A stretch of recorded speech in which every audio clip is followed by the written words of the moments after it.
Okay, so we are back this afternoon for our session on tips from a grant writer business planner.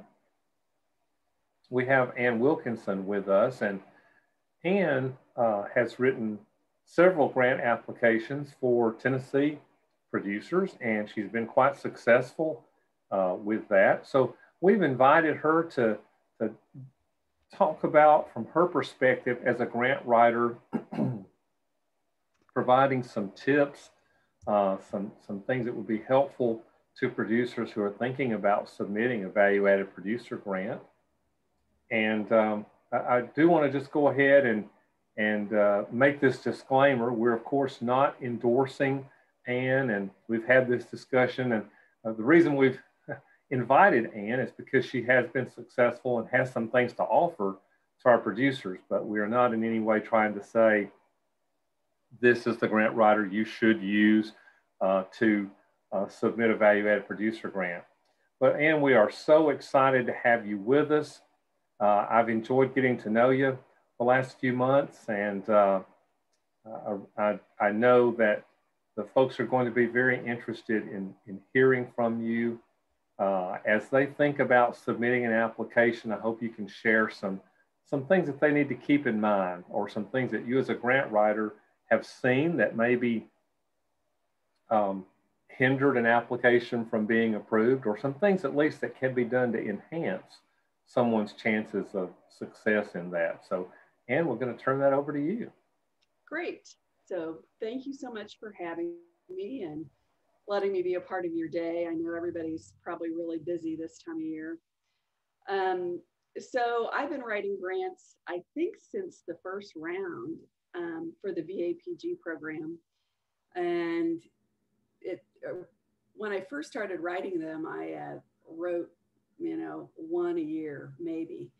And I've come to love the program, and I think it's done a world of good for a lot of producers that are considering taking that next step to adding value. And we always talk about the value-added working capital grants, but just as important are the value-added planning grants.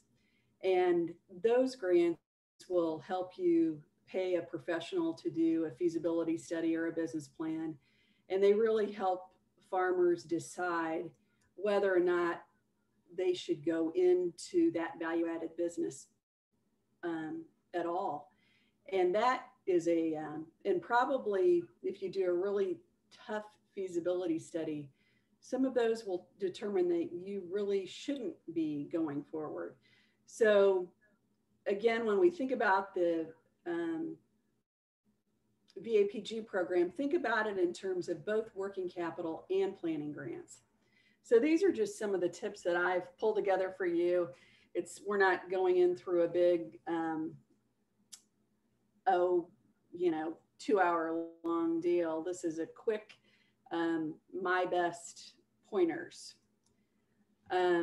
So the first thing that I do is when I'm working with a client or when I'm looking at a new grant application is I review that, we'll go through the steps. So I'm going to review the background. We review the background information for the project. We define the project. We check in with USDA. We lay the foundation for our own grant. And then we start the writing process, and then we review the application as a whole and we submit it. So reviewing the background information, we've done a lot of that today on this seminar, which is great. But I would encourage everybody to read through the NOSA and watch the USDA presentations that they have available online. And participating in a program like this is excellent. There's a lot of Ag MRC videos on the VAPG grant. So basically, you just need to familiarize yourself and determine, are you an eligible applicant and do you have an eligible project? And if you think you have an eligible project, then write your executive summary. So you need to kind of put your words down on paper an executive summary that I write are typically about a half a page long, single spaced, or a full page, double spaced. They don't have to be real complicated, but you need to define who you are, what your business is, what you're going to do for your value added project, what your main project goals are, and then what the project activities are. And then you need to come up with a ballpark figure on what amount of funding you're going to request, and then who is managing the project. Is that going to be you or somebody else on your team? So defining the project early on is important because it really sets the tone for the following task. And once we write, or I write the executive summary, I use it in about 3 different places throughout the grant. The second thing is, after you have the executive summary and you've written it, check in with USDA to make sure that your project is valid and that it is reasonable in their estimation. They're not going to give you a score it or tell you that it's going to be great and you're going to get funding, but you can get their feedback. That's all you need, is to touch base and get their feedback. And it's critical that you document who that USDA person is that you talk to or that you email, and that you also make sure that you've got their correct email address or in their physical address if you're going to submit your application by paper. So really, it's a verification step for the submittal later on. So after you've done that, then make sure you apply for your DUNS and your SAM. DUNS numbers are free. SAM or cage codes are free. These should be obtained through Dun & Bradstreet and sam.gov. I cannot tell you how important it is that you do go to a sam.gov site and that you are not paying for this. So if you get into some situation where you're being asked to pay money for a cage code, you're at the wrong place. So make sure you follow the directions and do sam.gov.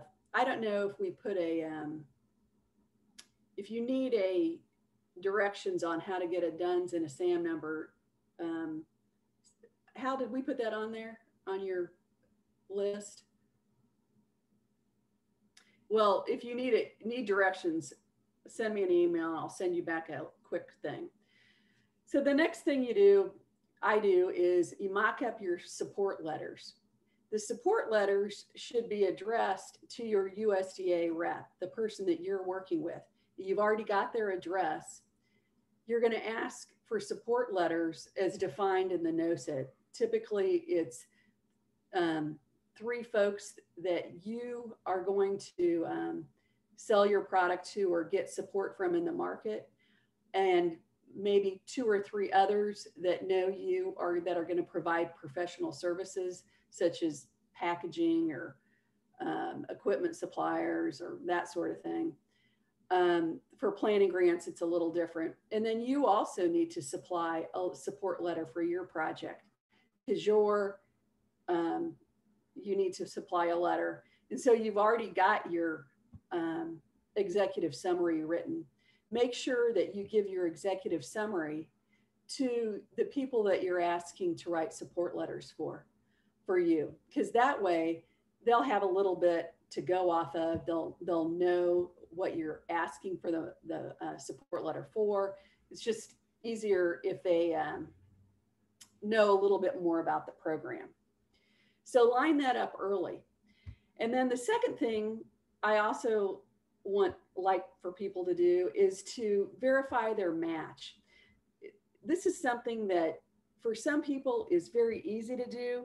And for some people, for some applicants, it's difficult. So you need to make sure that you know how you're going to match the funds at the very beginning before you start writing the grant, because you can't get into the work plan and not have a good idea of what your matching funds are. So I ask for you to or get in line where how you're going to verify that match. And if you're going to need a letter from a lender or a third party to do the match, then get that commitment in writing before you begin. Because if you have to go down another road to get a match, then sometimes it can take you longer than you think. And then we always pull together the appendix information first. And that way, you've got a lot of information on the Secretary of State forms, your business licenses, if you're a distiller or involved in alcohol or hemp. You've got a lot of information on that page.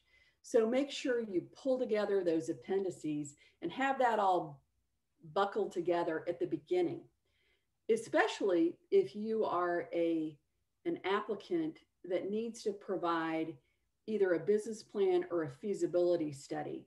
Don't wait until you're writing the grant to get those things completed. Do that before you write the grant. Or if you're writing your own business plan or your own pulling that information together, but get that stuff done up front, all the appendices done prior to starting the grant writing process.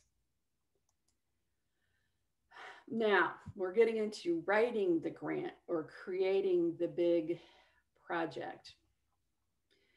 So we always start on the work plan. I take the executive summary and I stick it into the top of the work plan, and I take out the parts that maybe are redundant, but I put that work plan, just shrink it down and put it down at the start of the work plan.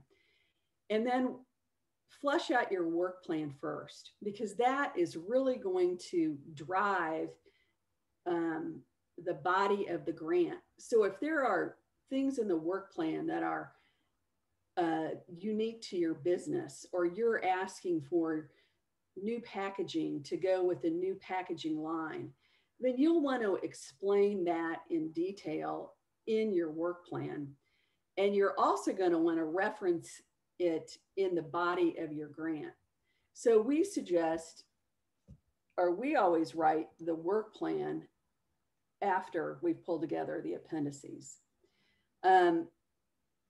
In talking to other professional grant writers like myself, I've spoken with a couple of others, and they use the same technique where we do the work plans first. And time allocated between the body of the grant and the work plan, I spend about 1/3 of my time on the work plan, and then 2/3 on the balance or the body of the grant. But the work plans can take a long time. I should back up because I say we a lot.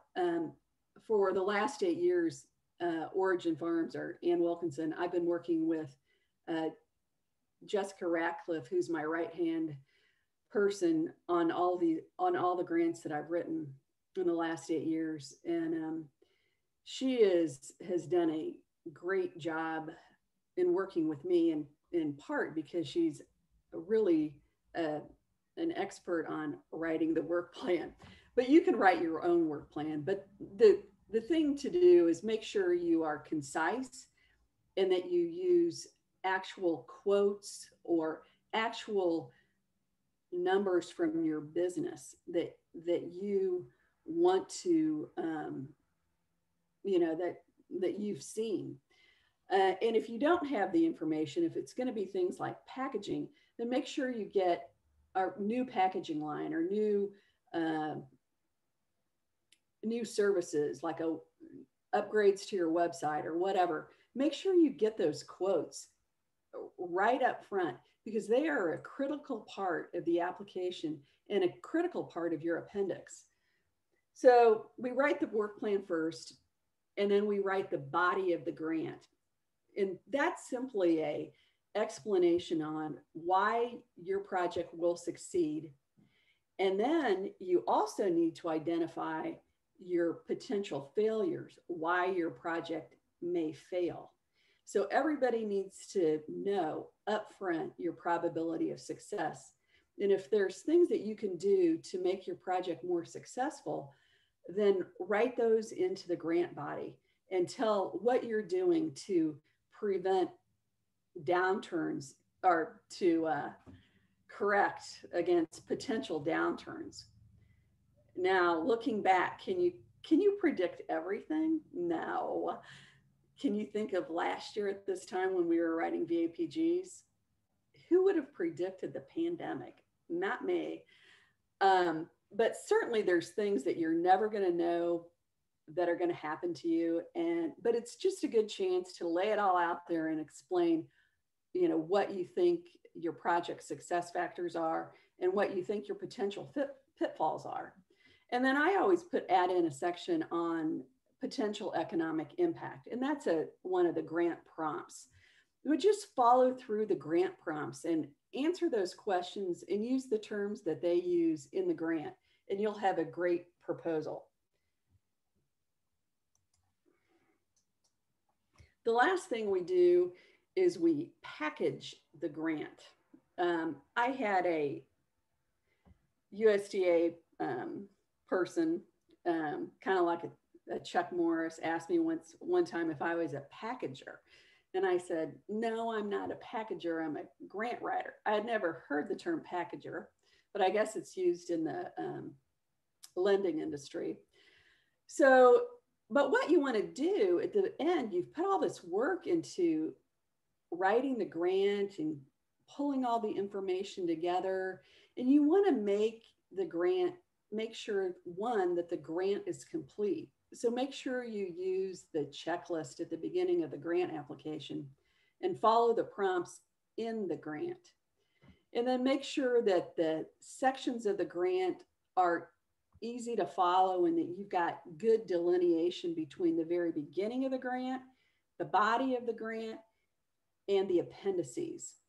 And what I do at the very end between the appendices is typically we stick in slip papers to draw a line. A slip paper is a piece of colored paper, like yellow or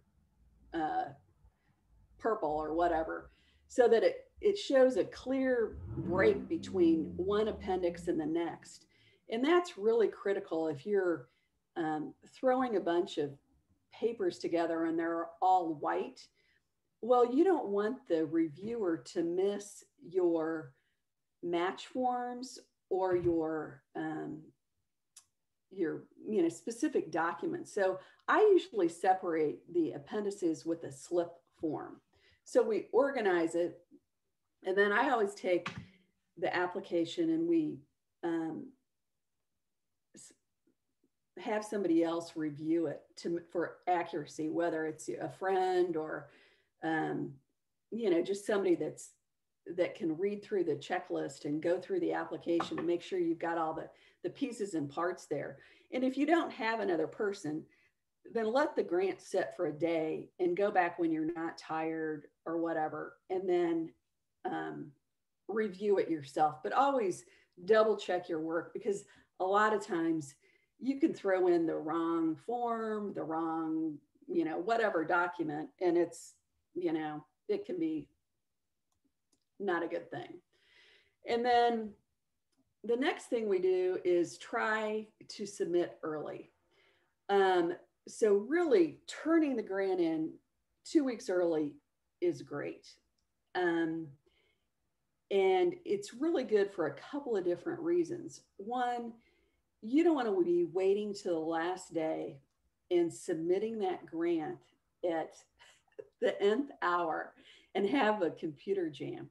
Or you don't want to be waiting until the last day for a grant submittal and have some household problem happen, like, the internet goes down, or there's a snowstorm, or I can't even tell you. I should make a list of all my tragedies, but things can happen if you wait to the last day. And so don't submit a day early at least, but ideally submit 2 weeks early. You can submit by paper or you can submit by email this year, which is a huge improvement for the program over past years. So if you're submitting by mail, make sure that you verify the address that you're sending it to is correct with your USDA person. You've put By the time you will submit this application, you'll have put a lot of work into it. So make sure you use a tracking and signed signature. I usually go through the US Post Office, but make sure you've got that tracking and a signature confirmation if you're submitting by mail.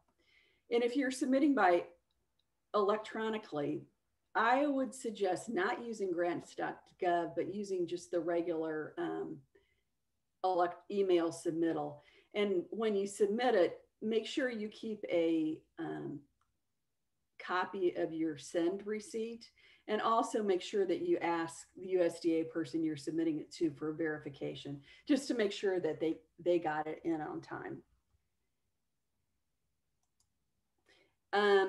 Before I switch to the last page, I'll ask you to also, so you're going to submit the grant, and then it can be anywhere from 3 to 4 months till you find out if you get the grant.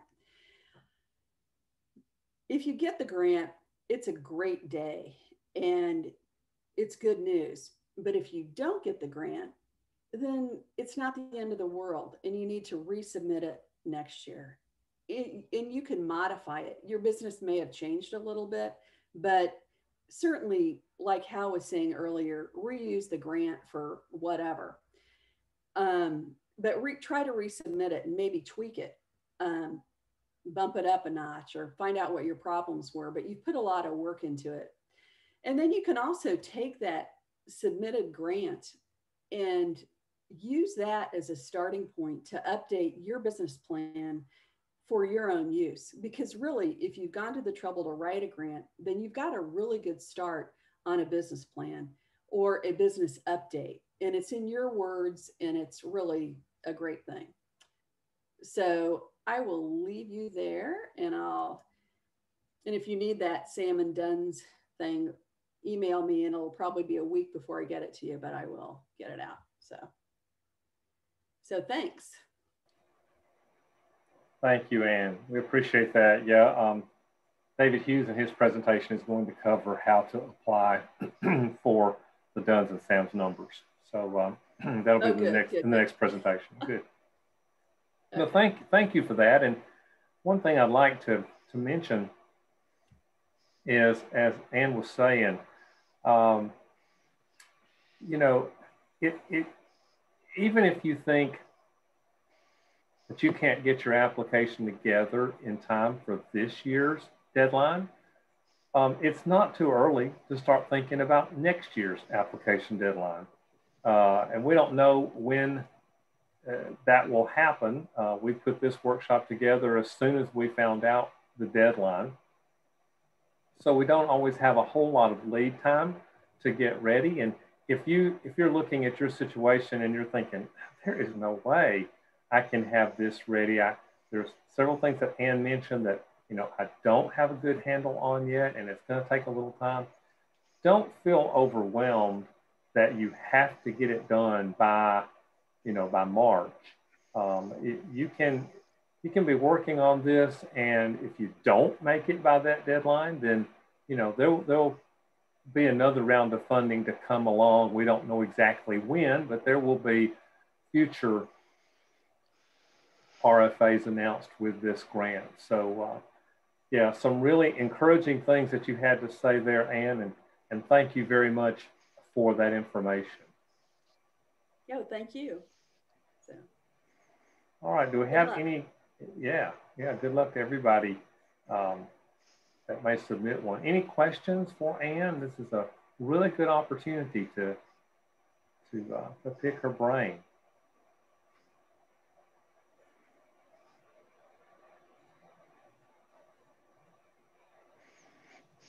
All right, well, if not, I'm going to stop this recording.